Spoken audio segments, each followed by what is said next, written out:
Saturday evening, Labor Day weekend in the USA. For everyone else, it's just another coronavirus Saturday night.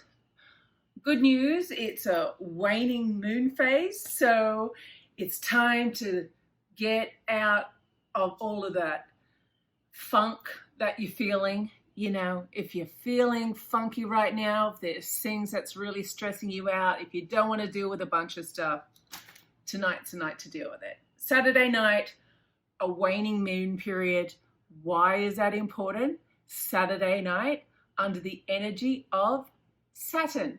Saturn energy, not quite a Mars like a war energy, but it's still an energy for dealing with things that you want to remove or take revenge upon, whatever you're choosing. And so it's a good night just to release. And so some of you out there watch it and think, wow, black magic is all just about hate all the time. No, it's not, because there's 7 days of every week, and every night or every day has a different vibe or a different energy, so to speak. And of course, you know that as well. So just think about that before we start labeling and judging the left-hand path. So let's get into these questions. Of course, I need my trusty little glasses. I had the same ones for years and years, but I love these. You know when you've got something and it works and it's just like, whatever, this works. Now, okay, straight into the deep end here. My question is, how can one and why would one use animal parts in spell or ritual workings? I recently have been coming across a lot of animals already deceased. Butterflies, dragonflies, cicadas, snake skin, spiders, and in trying to research these specific animals and how they can be used in spells, I really didn't find too much. This would be an awesome video. So I love talking about animals and animal sacrifice. And unfortunately, it's not a popular topic for YouTube. And in fact, even my own Coven members totally freak out when I even, when we have our little meetings and I talk about, I'm going to share this. This is knowledge that I can share. It's not really arcane knowledge. I can share this because especially even on National Geographic or other scientific channels, they're showing different types of groups, how they give offerings to their gods. And so it shouldn't be too taboo, but unfortunately it is. When it comes to the left-hand path, the idea of sacrifice still doesn't sit well with most of us. And I'm not saying I run out there and chop up all sorts of things. And I won't go into detail about that on this video. I do share a little more information about this on my Working with Demons course, and it's almost like a bonus lesson or video that I offer because not everyone wants to know about this. And when you study this for long enough and you have enough respect for animals, as I love animals, then when you actually do a sacrifice, it's done with such respect because you realize that every life that you take is a spirit and that we're all interconnected. So I don't want to get too deep, but you know what I mean? So after you've studied this for years and years and years and you do a proper sacrifice, then it's not just some botched up little magical ritual where you're just crossing your fingers and you're hoping for the best. Now, so I don't go off on my own little tangent, let me just say, for you, finding all these dead animals, what I do, especially when I'm back in a country where the animals are a little more toxic, aka Australia. So when I'm back home in Australia, I love to, make really good batches of, say, for example, my Dume powder, my Dume oil, death unto my enemies. And so depending where in Australia you are, or even in Hawaii or anywhere where there's blue bottles, I think you call them man of war. Anything that's toxic, dead or alive, makes a really good ingredient to witchcraft or folk magic type spells or rituals. Snake sheds we do use them in occultism, but we don't use as many, actually we don't use dead animals in the left-hand path occultism type rituals. You're using more alive animals, and they're done as offerings. So to circle back, if anything's dead, like the insects and all of those type of things, I would put them in jars and label them. Even if you come across like a dead cat on the side of the road and you can find its bones or something like that, yes, they are very useful in some types of spells. So for example, in hoodoo type of spells, you want to know the color of the animal. So typically it's a black cat. If it's the hair of the dog or the cat, which is used in breakup type of spells, it's a black dog or a black cat, because the idea is that you're adding these hair representing the animal, and so the targets fight like cat and dog. In blood magic, you're using different types of live animals as well. So once again, that's out of the scope of this video, but there is a book I forget her name off the top of my head, but if you look on Amazon or wherever, her name is, can't remember, but her book is Blood Magic. I like her writing, her rituals. She goes into that in a little more detail if you want to do that type of blood magic. Okay, now I will just say that before you even think about offering a sacrifice, an animal sacrifice, it is good practices to do some divination first to find out if it's even warranted. What some people do is go overboard. If it's easy for you, for example, say you own an abattoir, it's nothing for you to cut up a whole bunch of animals every single day. Well, that isn't a sacrifice. There's no meaning for that. So the best thing is to find out through divination if your deity or if your spirit actually desires a blood sacrifice, and what type of blood sacrifice would they like.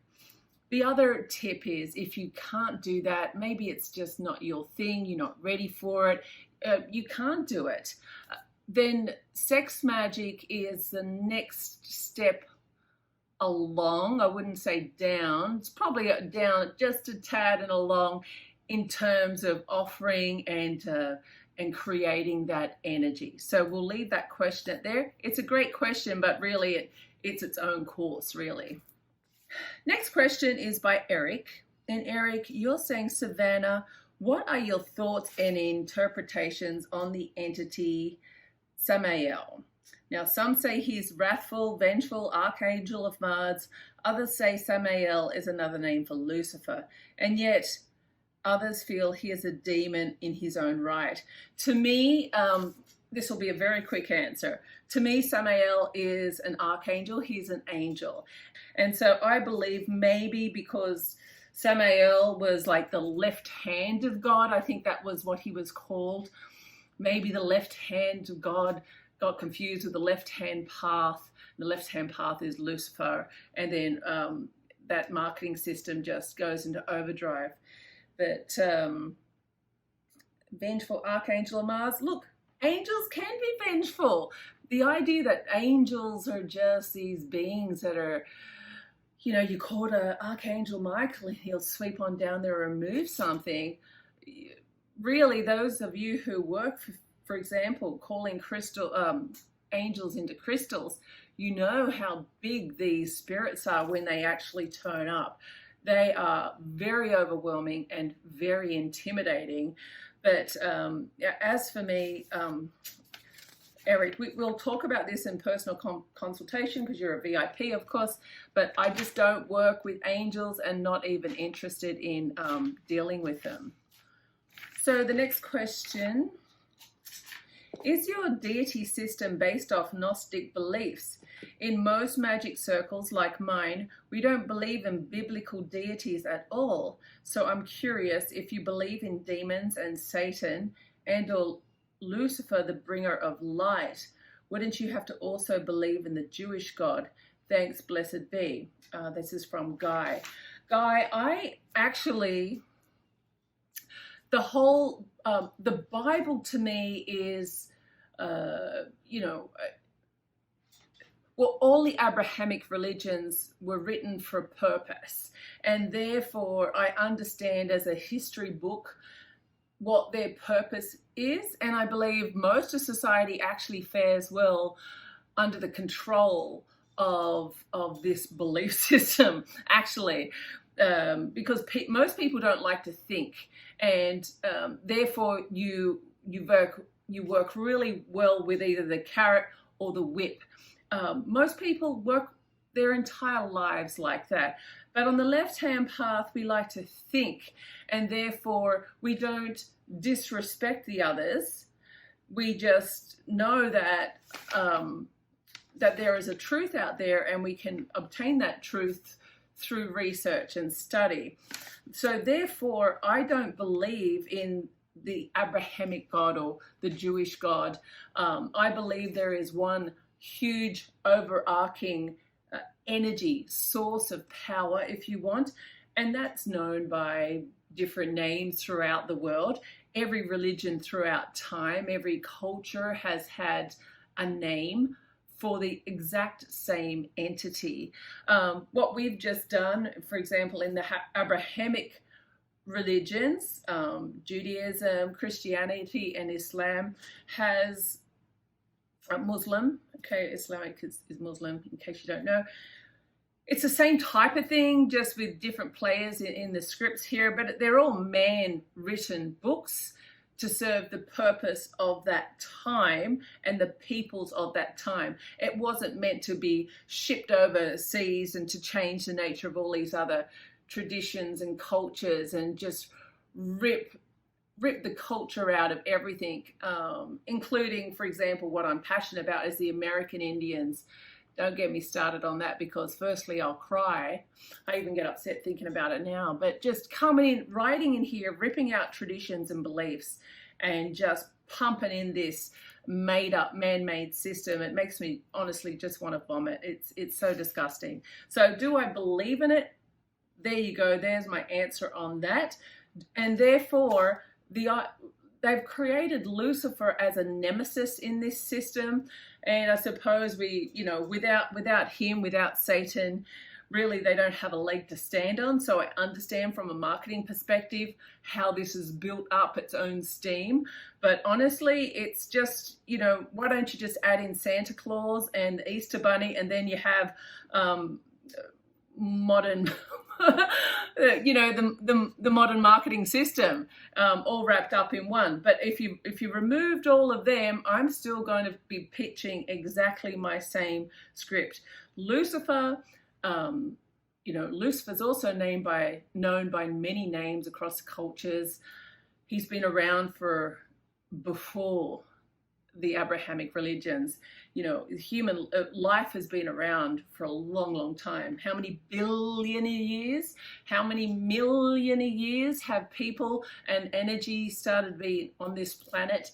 So we can't be ignorant here and just ignore the history of mankind. And since the beginning of mankind, there's been gods and amazing feats when it comes to spirituality, including intergalactic entities coming down, which are to give messages and to share magic. And this is well inscribed in monuments across the globe.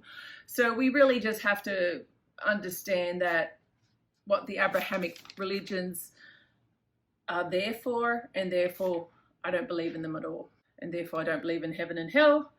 And if you want to know what hell is, welcome to Earth in 2020. Oh my gosh. All right. In menstrual blood, witchcraft, do I have to use fresh sperm with menstrual blood? Hold on, let me read this again. Jiri, Jiri. In menstrual blood witchcraft, do I have to use fresh sperm with menstrual blood, or can we use my frozen sperm? So kind of know the spell that you're doing there. So like they say, fresh is best, but you know, it's better to have defrosted frozen than something manky that's been sitting on the side and it's growing its own little organisms. So let me share, once again, this is another topic that I have to be sensitive talking about on YouTube with a whole bunch of, you know, people that could be watching that might not have been of age. Let's just say that. So what I like to do is collect it. So I'll collect menstrual blood, and yes, I still bleed. And I will also collect sperm. So the way I collect all of this, it depends on, I don't want to be too gross, but, you know, be creative here. There's lots of ways we can collect menstrual blood these days. But even if it's a guy and your woman is menstruating, put it in a little jar. For example, little jam jars, okay? Now that's a lot of blood in there, but that's a big collection, okay? This is a little old Vegemite jar, but obviously that's not menstrual blood. But these are great. These are like metal lids, but so you can just scoop it up in there. And then I'll always, you know, even sperm, you can just scoop it up.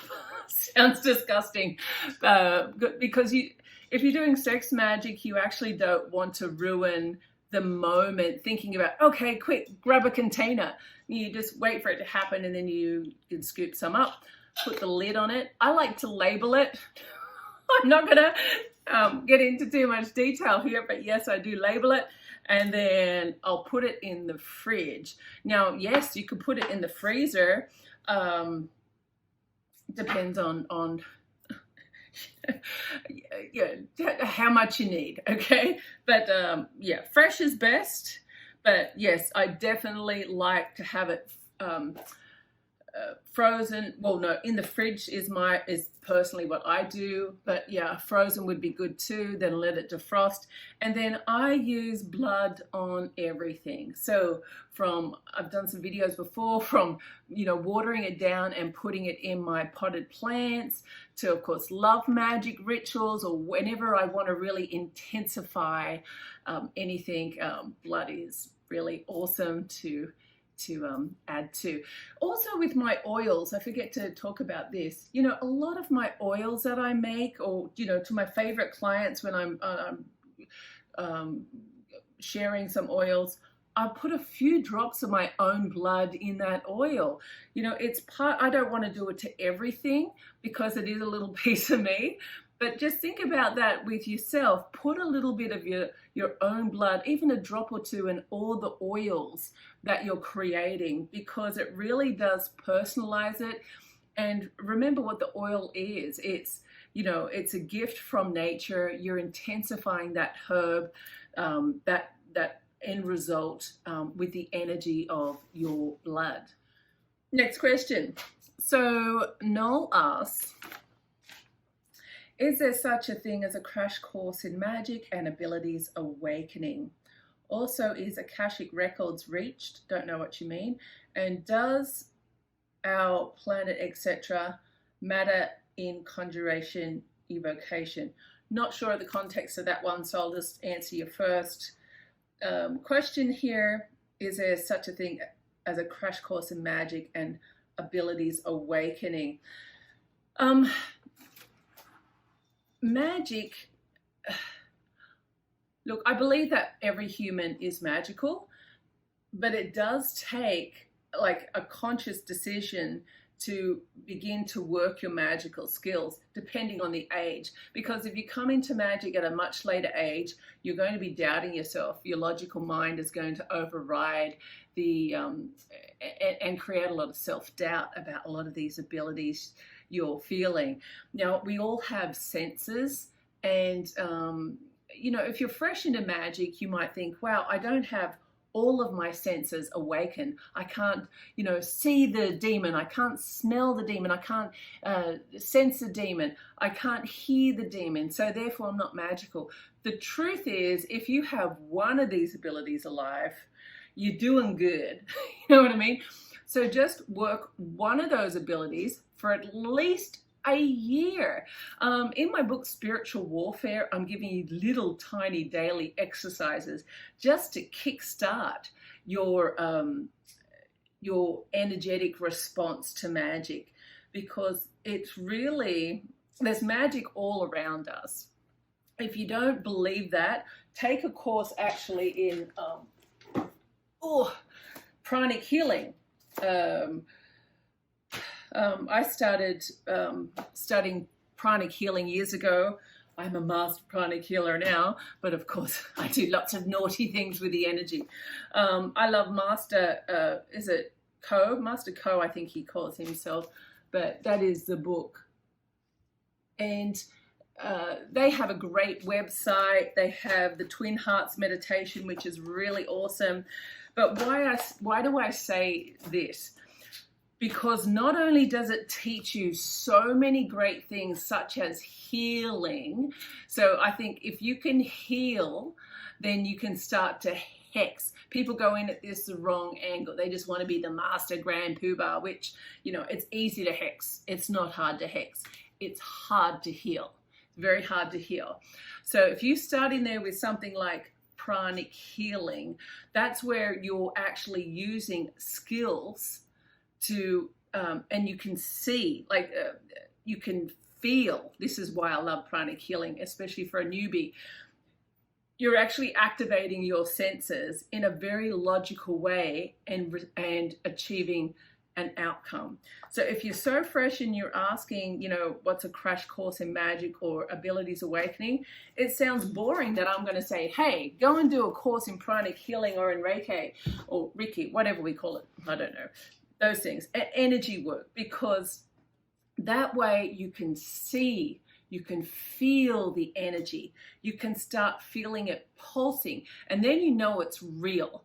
Versus going into witchcraft or going into some other occultism practice, and then you're always doubting. That's the biggest thing. I don't really feel like it. And we even get emails. If you can prove yourself first, then I'm like, we don't have to prove ourselves, because even if I did a spell and it worked, say it didn't work for 3 months, that's 3 months of bullshit I've got to put up with in, your spell didn't work, blah, blah, blah, blah, blah, for 3 months from a doubter. And that happens all the time naturally. And then months later, they'll come back and go, oh yeah, your spell really did work. Yeah. That's why we say, you know, be patient. We tell people what to expect with spells. But if you do a course such as pranic healing or something where you can start to sense the energy and see the aura of something, then you're going to be a believer. And then you go next step into magic, then it's just going to be a no-brainer, because you know magic exists because you felt it and you've seen it, okay? So that is the crash course version. And I'll just add to that very quickly. Everything has an aura. Some of you now, probably I've got a black background right now. Some of you can see the aura. Some of you, if I sit still, you'll be able to see an aura around me. If you're, let me just give you a tip here, all of you.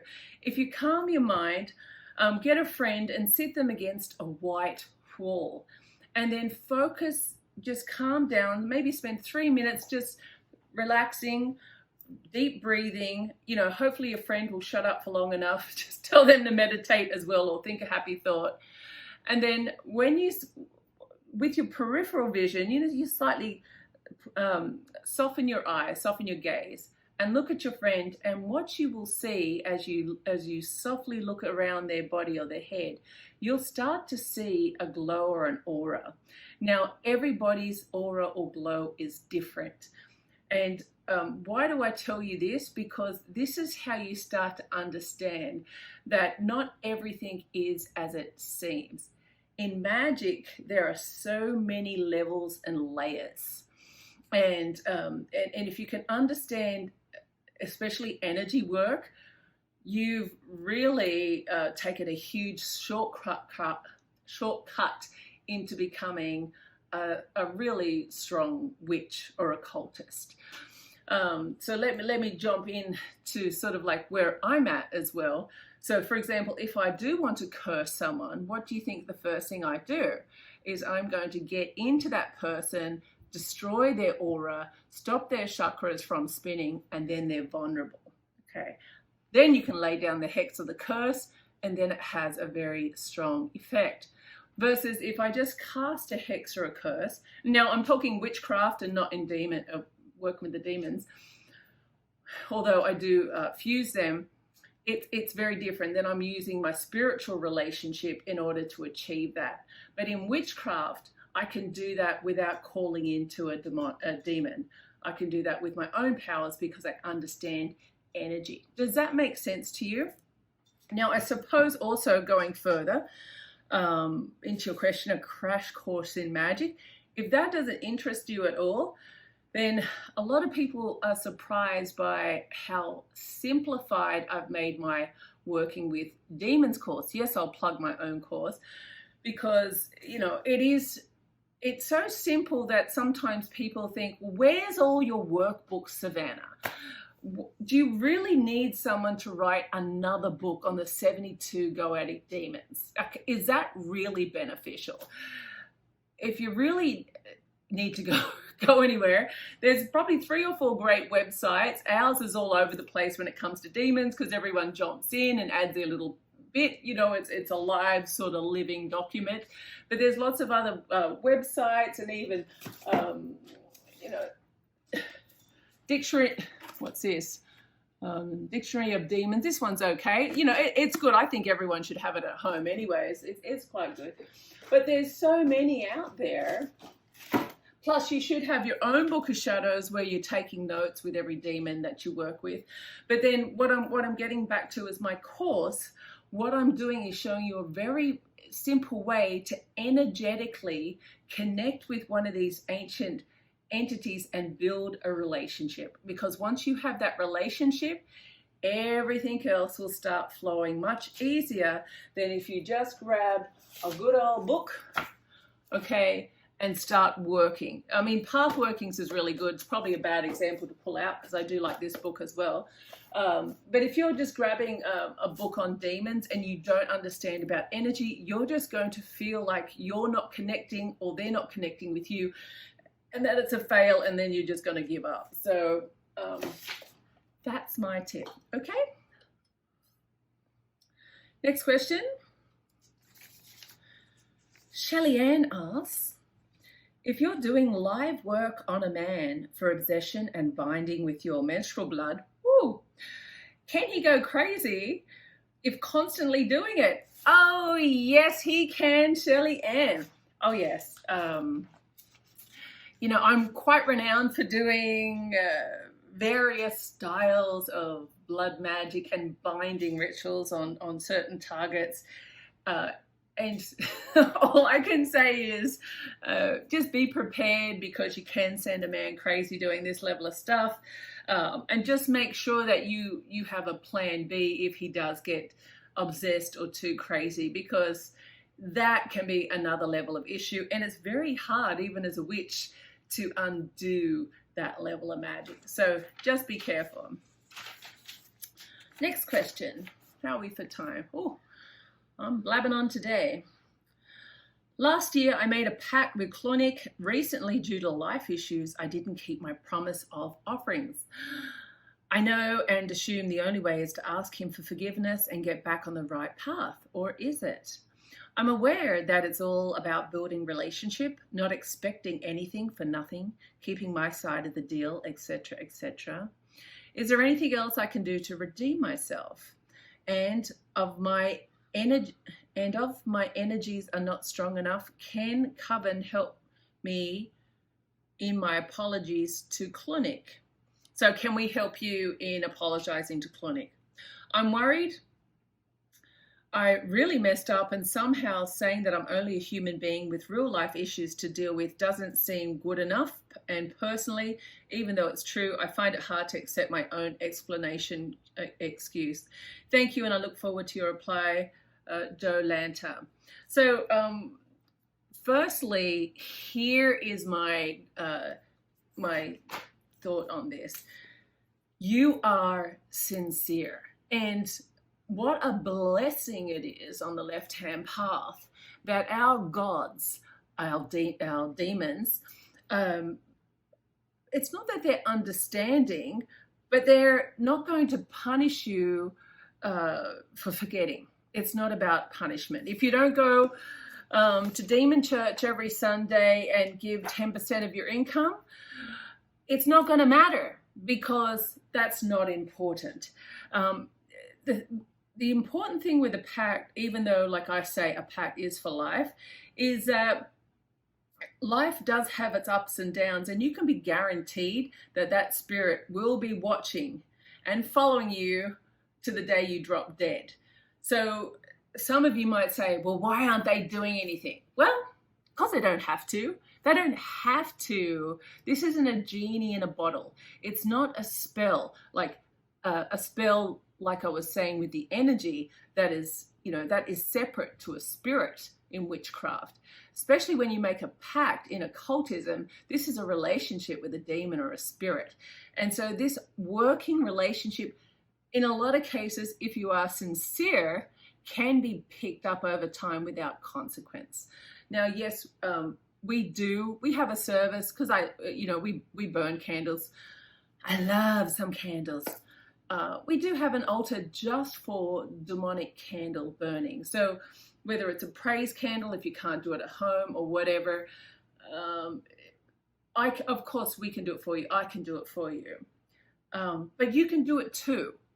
If you find like you're in a time in your life where, as a woman, maybe you've got a husband and a full-time job and a house full of kids, and there's relatives, and then there's everything else, and you're sincerely like really wanting to be more attuned with your spirituality. I get it. Like, I've been there. I've been there in businesses, employees, and education, and children, and family, and I mean, yes, plus my own crazy ass life. How do you spend more time dedicated just to your witchcraft practices? So what I like to say is step away from the idea of having the big altar and the big ritual room. There's a time and place for everything. Our demons, our ancient gods, totally understand. And especially when you're sincere. Because they know. So what I do is that every morning when I get up, before even my feet hit the ground, I open my eyes, and it's like, thank you, Lucifer, for this day. Thank you, Lucifer.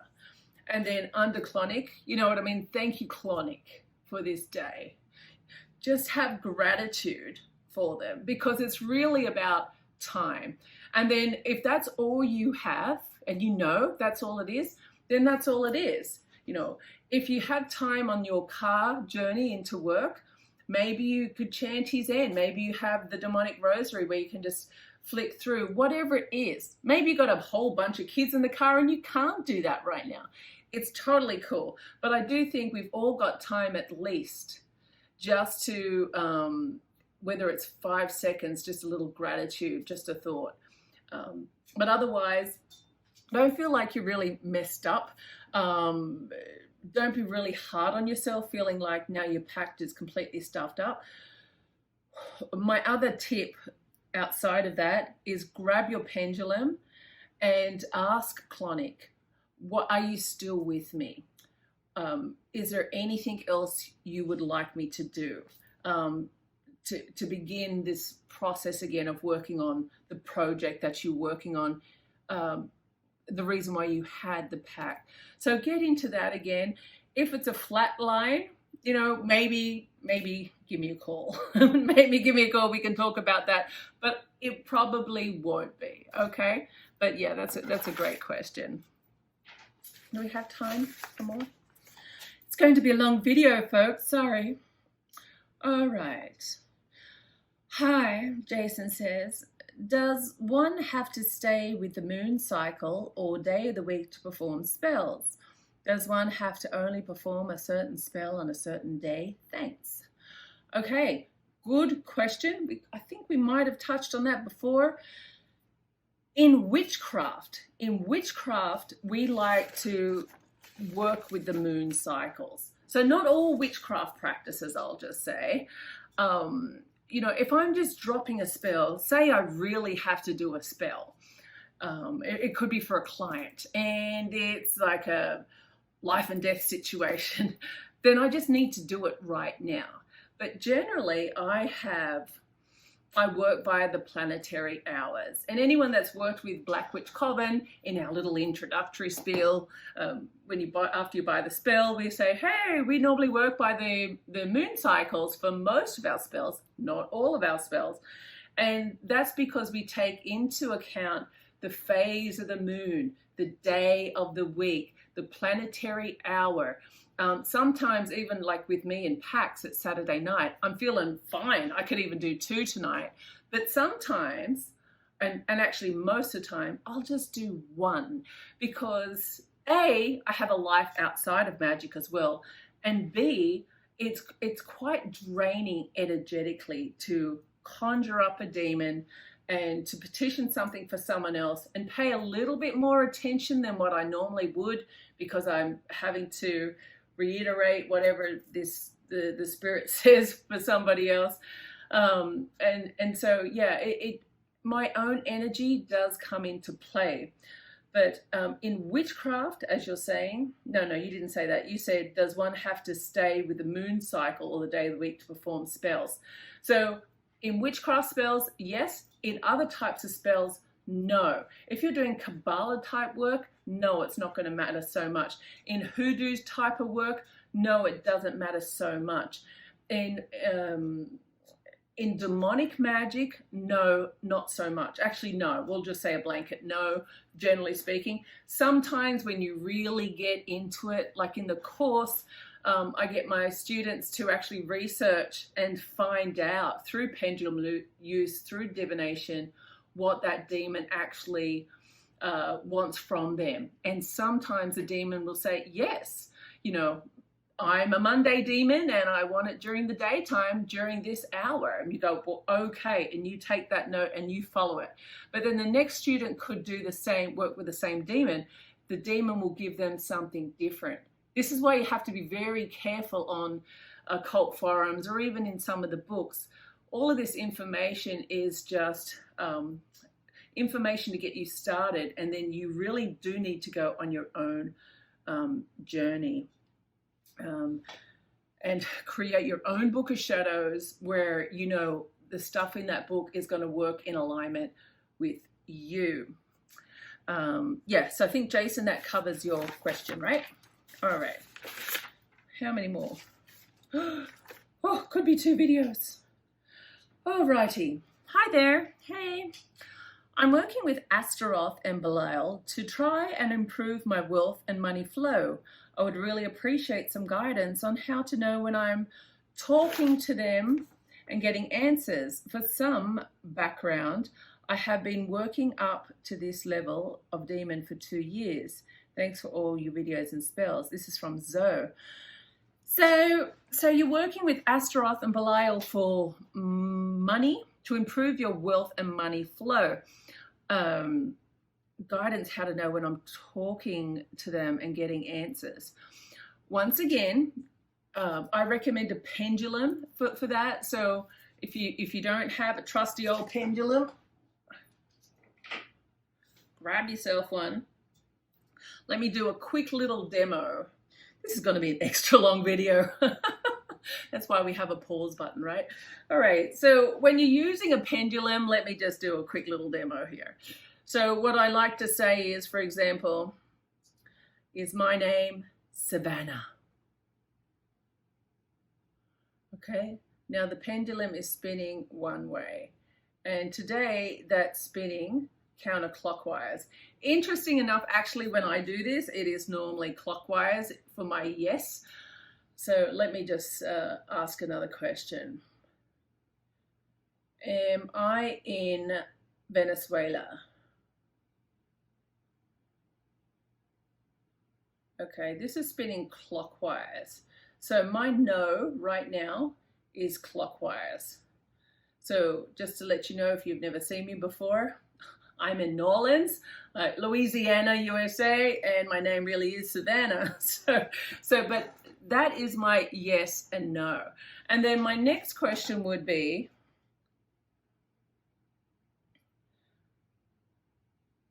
are you a jinx? Are you a trickster spirit?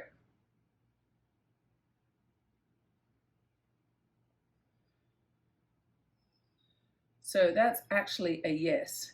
Now, I have had many trickster spirits come in. This is interesting that I'm getting this on film. Thank you. I think this is my trickster spirit pendulum, because a couple of times this week when I've gone to use this little pendulum, I've summoned a trickster instead of my normal demons. I'm glad I showed you this on video, actually, just to show you. But otherwise, generally what I'll find is that I'll get my yes is clockwise, my no is anti-clockwise for me. But I'll generally ask 3 questions to find out what my yes or no is, and I'll always ask, is there a trickster spirit? Is this a trickster spirit? Sometimes you have to ask that, even with a well-polished pendulum.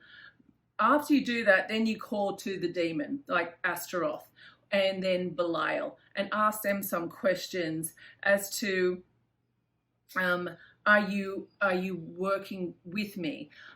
Is there any offering I should be giving you? Is there any act of service that you would like for me to be doing for you? Am I honoring you in a way that pleases you? So that is one way. You say that you've had 2 years experience, so this is just an extra tip if you haven't done that already. Otherwise, what you really need to do is if you're doing that and you still don't have the answers, you'll have to do a psychic or get one of us to look into it for you. But I think you should be able to get the answers that you need from this point, okay? Now, my other things, though, I would say is that, Astaroth, naturally I work with Astaroth.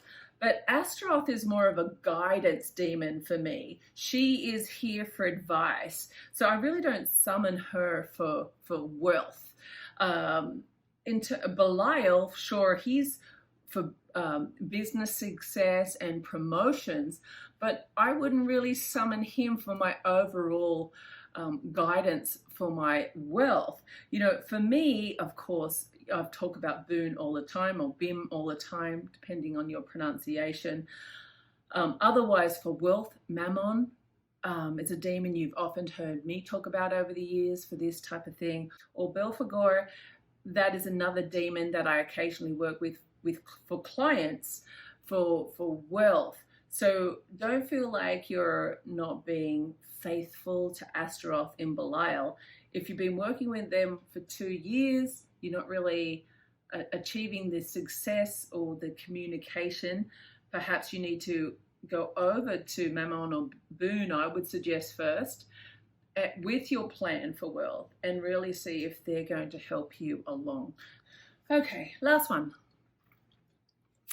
Do you need to be a witch or have some kind of special power or something for performing a spell and for it to be successful? Ooh, lots of questions like this today. All right, let's break this down. Do you need to have a special power to be a witch? The answer is no. Do you need to have special power or something to perform spells successfully? AK asks. And the answer to that is yes, you do. Now, the something special, the something that you really need, is you need education and practice in magic. I did allude to how you can quickly pick this up through the pranic courses or any of that type of course that's going to help you with energy. I really believe that is a fast track way, even though you're not going to feel like your witchy juices are flowing. When you understand how important this is, that really is the difference between a witch that's been in witchcraft for 20 years and, is still enjoying it, but really not seeing herself manifest a lot or really feeling the energy, and a witch that's been doing it for 3 or 4 years that understands how energy is conducted, not only through herself, but through nature and through other people. That is really the difference between someone just, you know, being a witch and someone being a successful witch, I think anyways. But taking it a step along, in occultism, on the left-hand path, this is where it's not just about witchcraft, because most occultists aren't witches, they're occultists. So what they're doing, or what we're doing when I'm working on that side, is that I'm working with a spirit or a demon in order to help manifest my desires. So there's two different ways that you can work a spell or a magic to be successful. Anyways, it's time for me to get on with my night. Okay, I hope that you've enjoyed the answers to those questions. So some housekeeping before I go. So Blonde Gypsy has a Release the Hate mini ritual. If you like her rituals, you heads up that she's offering another one on the 8th of the 8th. So it's coming up in her typical witchcraft style, gypsy magic sort of style. So jump onto the site. I'll have a link below. You can get on to that. Remember, it's on the 8th of the 8th, so you don't have long for that one there. Edwin said to mention is that we do have these spell boxes. These will change all the time. We have a really popular one on breakup spells. So for those of you who are asking these questions on breakup spells, on how to do a breakup spell, and all the stuff that you'll need for that is in a kit, and then it's a video. So I'll leave a link for that kit that's under the course. So it's basically you're paying for not only the content, but you're paying to watch me do that spell. Okay, so that's the breakup spell. And then I thought this was really cute, and I didn't realize that Max and I want to share with you that the occult tarot deck, I didn't realize that some of the blog posts weren't actually live. They were put as scheduled posts. So they're all going to be released coming up this week too. But we do have as well a occult tarot little box or kit. And that comes with everything, for example, how to do a demon ritual with the tarot cards, especially occult tarot deck. The author of this deck suggests there's a couple of things, such as a ritual bowl, there's a pendulum, a bloodstone pendulum, there's Lucifer incense, there's actually a pentagram of Solomon, because it's a Solomon type of goetic deck, isn't it?